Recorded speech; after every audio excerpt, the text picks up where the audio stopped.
Hi, Lisa. So, I kind of started talking to you about this the other day. I think I want to get into it a little bit more. Flavor and just the way flavor works in general. There's a couple of reasons why.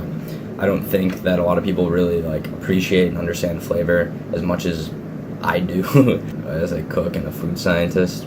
Obviously, I love flavor a lot. Eating's my favorite thing, and obviously I'm super biased. But a lot of people don't think of food as anything more than a biological function. So that's one reason why, they don't think about flavor. I mean, it's not a ton of people. Obviously, most people enjoy eating things that taste good.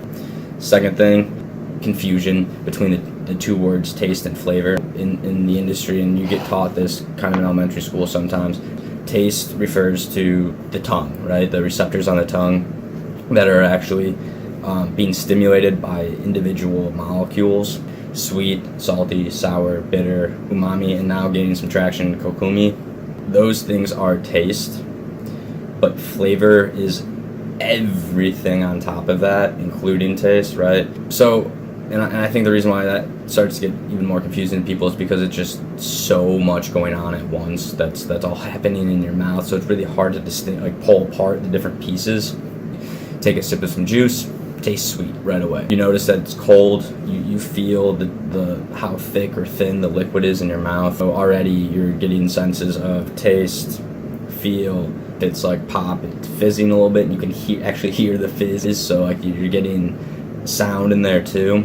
So that brings me to the part of flavor that I think is the most interesting piece about it, and that's smell, right? Aroma, odor, whatever you want to call it. It's, I think, the most complex and really character-giving piece of flavor. We're in elementary school experiment where you just plug your nose and take a sip of something. It knocks out all the smell, right? Pretty easy example to show the importance of smell.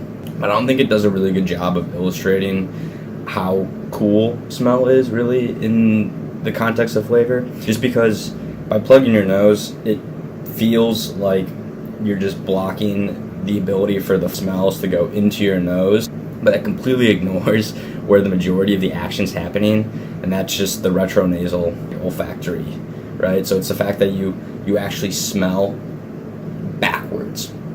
Have food or food particles and stuff in your mouth.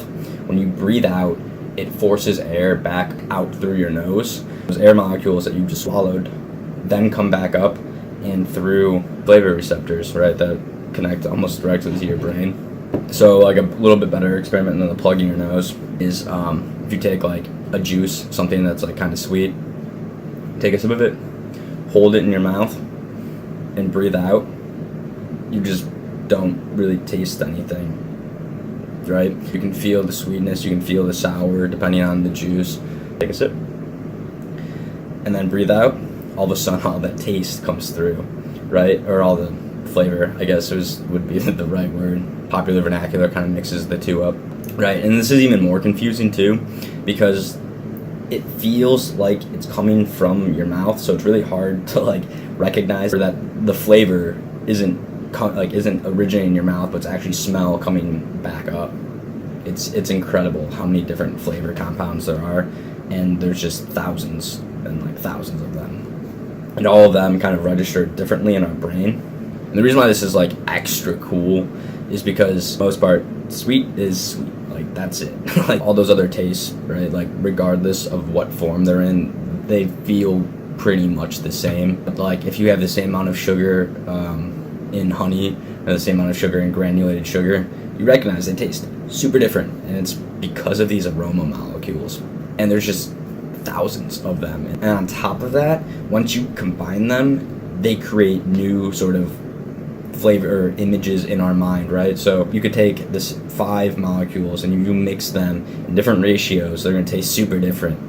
Recently, I've been talking about this so much, it's been artificially flavored mango things I've been registering in my mind as peach or apricot, and that's because of this flavor molecule called lactone. And it's characteristic of peach, right?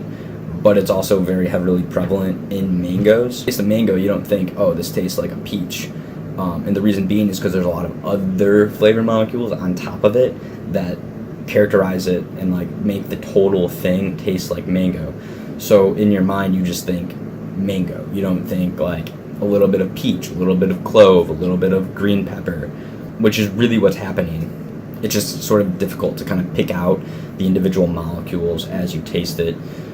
It's important to note with flavor that the flavor isn't inherent in the food in the same way that color isn't inherent to anything, right? It's just the way that we perceive it. We all call blue blue, but like it's really, really hard to tell if like what I look at and see as blue is the same thing that you look at and see as blue. Gives me the third reason why flavor is kind of really difficult, because I think in general people just don't have the words to talk about flavor in the way that we have words to talk about other things, right? We call blue blue, and like you set that. You learn what colors are when you're young. You learn, like you point, like this is blue, this is red, this is green. I don't think we do that enough with flavor. I'd like to see us do it more. Getting better at tasting flavor. My favorite medium for practicing recognizing flavors is wine, right? Grapes are known for having an incredible amount of flavor precursors, and then once you ferment it, you freeze all those up into just an incredible amount of different flavors. And like in wine lingo, the word usually used is like a bouquet, and it's like a cool way to describe it. And then on top of that, it's a pretty neutral base, maybe some sugar left, a lot of times no sugar left, and some alcohol. The difficult part as you do it is you have to start getting past the base wine flavor and like alcohol flavor, and once you get past that, you start to recognize all these like slight differences between them, and there's just so many different flavor molecules within it. It's a really good medium to then say, oh, I taste clove in this, or like, oh, this kind of tastes like lavender. But obviously, like getting to those very specific tastes is difficult at first. So one cool way to do it is with a flavor wheel. You can start more broadly. You're like, oh, this wine tastes really fruity, kind of fruit. It's like a tropical fruit maybe, or like a citrus fruit. Oh, which citrus fruit, which tropical fruit, and you can kind of narrow it down. I think that helps a lot. But personally, I think the best way is to taste with people. It's really good to have that kind of verification and back and forth of, I think this tastes like mango, and then you say that, and then someone else, right, might taste it again, be like, oh wow, you're right, I notice that now. Some of that might be confirmation bias.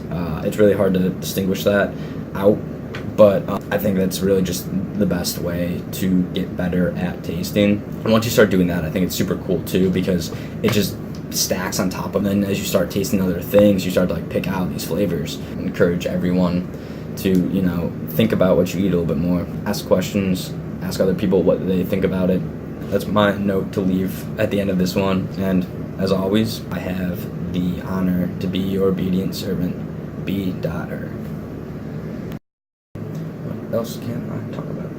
You know, pepper fingers and wipe your eyes, it burns. You have sugar on your fingers and wipe your eyes. You don't taste sweet in your eyes. It would be pretty sweet if you could.